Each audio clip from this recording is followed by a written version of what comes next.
حضرت فاطمہ کے گھر میں فاقہ حد سے بڑھ گیا تو حضرت علی نے فرمایا کہ جاؤ اللہ کے نبی سے کچھ تو مانگ کے آؤ، کچھ تو پیٹ میں جائے۔ زندگی میں کبھی ایسا موقع نہیں آیا، یہ ایک دفعہ اتنا فاقہ آیا کہ حضرت علی جیسی ہستی نے بھی کہا جاؤ۔ تو آپ تشریف لائیں اور دروازے پہ دستک دی تو اتنا پیار تھا۔ جب حضرت فاطمہ گھر میں داخل ہوتی، اللہ نے ہمیں اولاد کے ساتھ کیا سلوک کرنا ہے، اللہ نے ہمیں اپنے نبی سے یہ بھی سکھایا۔ حضرت فاطمہ جب بھی گھر میں آتی، اور ساتھ ہی تو گھر تھا، دیوار سے دیوار ملی تھی، روز کا آنا جانا تھا، تو میرے نبی بیٹھے نہیں رہتے تھے، آؤ فاطمہ کیا حال ہے، کھڑے ہو جاتے اور تیزی سے آگے بڑھتے، دروازے پر ہی حضرت فاطمہ کا ہاتھ پکڑ لیتے، ہاتھ کا بوسہ لیتے، بوسہ لے کر ہاتھ پکڑے پکڑے بیٹی کو چارپائی پہ پہلے بٹھاتے، اس کے بعد خود بیٹھتے تھے۔ اکرموا اولادکم، میرے نبی نے کہا اولاد کو عزت دو، پھر وہ تمہیں عزت دیں گے۔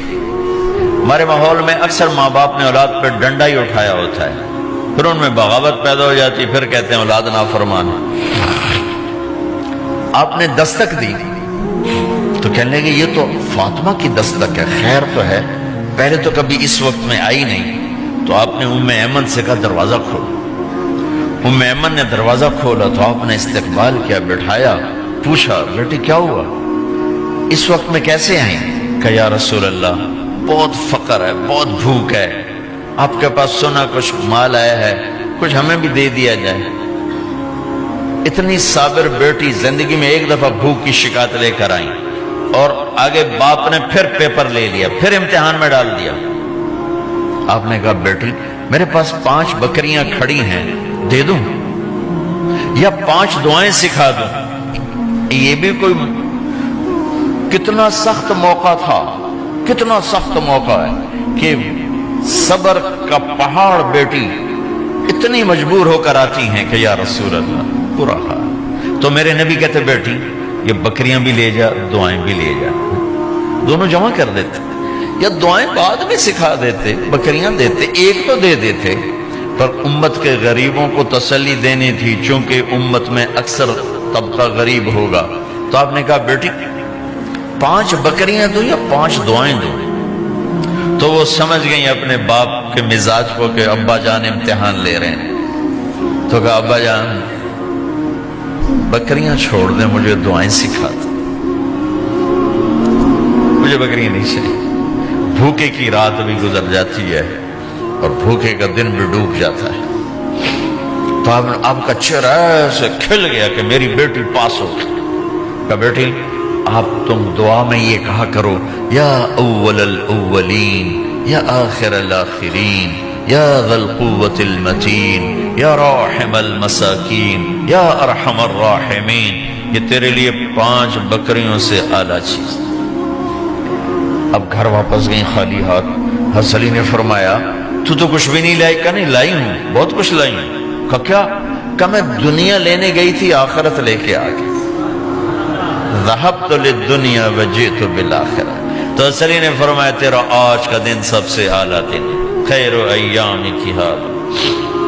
داماد کا امتحان لے لیا، حضرت علی کو بلا لیا، علی 5000 بکریاں دوں کہ 5 دعائیں دوں؟ اس وہاں تو 5 بکریاں، اب 5000 کر دیں۔ علی 5000 بکریاں لیتے ہو یا 5 دعائیں لیتے؟ تو بھی سمجھ گئے کہ آج میرا محبوب مجھ سے امتحان لے رہا ہے کہ علی کتنا کو مضبوط ہے اپنے ایمان میں۔ اور فاقے میں نے بتا دی کیا گزر رہے ہیں، آدمی اپنی بھوک سہ لیتا ہے، اولاد کا رونا برداشت نہیں ہوتا ہے۔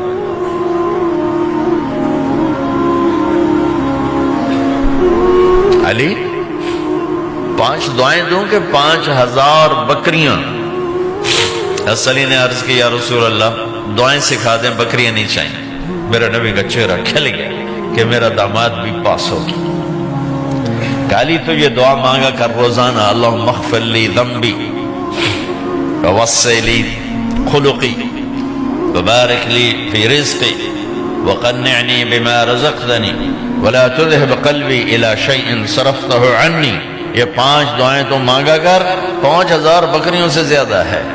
اللہم اغفر لی ذنبی، اللہ میرا گناہ معاف کر، وسع لی خلقی، میرے اخلاق عالی شان کر، بارک لی فی رزقی، میرے رزق میں برکت دے، قننی بما رزقتنی، مجھے لالچ سے نکال دے، مجھے لالچی نہ بنا، مجھے حریص نہ بنا، ولا تذهب قلبی الی شیء صرفتہ عنی، جو تو نے مجھے دیا نہیں اس کی میرے اندر سے طلب بھی ختم کر دے، مجھے اس کا طلبگار بھی نہ بنا، کہ یہ 5000 بکریوں سے زیادہ ہے۔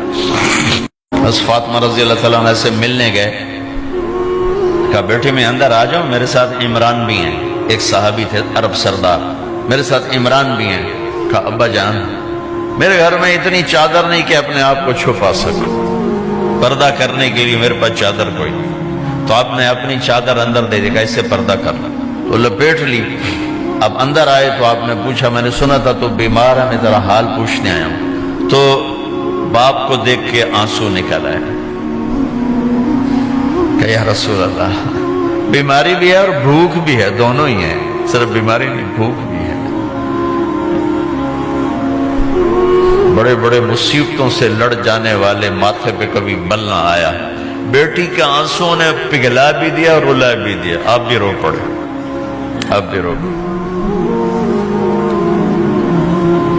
پھر کہا میری بیٹی نہ رو، والذی بعث اباک بالحق ما ذقت من 3 ایام طواقا، آج تیسرا دن ہے میں نے ایک لقمہ نہیں کھایا میں تیرے ساتھ۔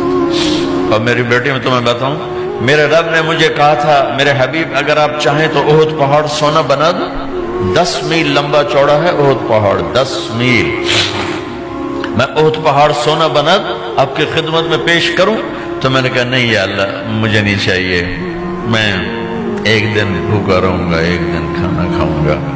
پھر فرمایا بیٹی کیا تجھے یہ عزت کافی نہیں ہے کہ اللہ نے تجھے جنت کی عورتوں کا سردار بنا دیا؟ یہ سرداری سونے چاندی میں تل کے نہیں ملی ہی، میں قربان جاؤں۔ بھائیو اب سب ماشاءاللہ نوجوان نظر آ رہے ہو، تھوڑا وقت نکال کے اگر آپ پڑھے ہوئے ہو اپنے نبی کی زندگی پڑھا کرو، اپنے نبی کی زندگی پڑھا کرو، بڑا ایمان بھی بنے گا، حوصلہ بھی ملے۔ اب حسن حسین کو کہتے تھے میری آنکھوں کی ٹھنڈک، میرے جگر کے ٹکڑے، میرے سینے کی ٹھنڈک، میرے لاڈلے، جنت کے چاند، جنت کے سردار، میرے 2 پھول، یہ سارے الفاظ حسن حسین کے لیے ہیں، اور ان کے بھوک کی وجہ سے رونے کی آواز سنتے تھے اور تڑپتے تھے، لیکن روٹی نہیں مانگی ان کے لیے، روٹی نہیں مانگی، کہ اپنی امت کے غریبوں کو تسلی دینی تھی کہ اگر میں فقیر بن کے جا رہا ہوں تو تمہارے اوپر بھی امتحان ہے، چند دن برداشت کرو۔ آپ نے فرمایا سب سے پہلے میں جنت میں داخل ہوں گا، سارے نبیوں پر جنت حرام ہے جب تک میں نہ چلا جاؤں، اور ساری امتوں پر جنت حرام ہے جب تک میری امت نہ چلی جائے، سب سے پہلے میں جنت میں داخل ہوں گا، وما یا فقراء المؤمنین، اور میرے ساتھ میری امت کے غریب لوگوں، میرے ساتھ میری امت کے غریب لوگ میرے ساتھ پہلے داخل ہوں گے۔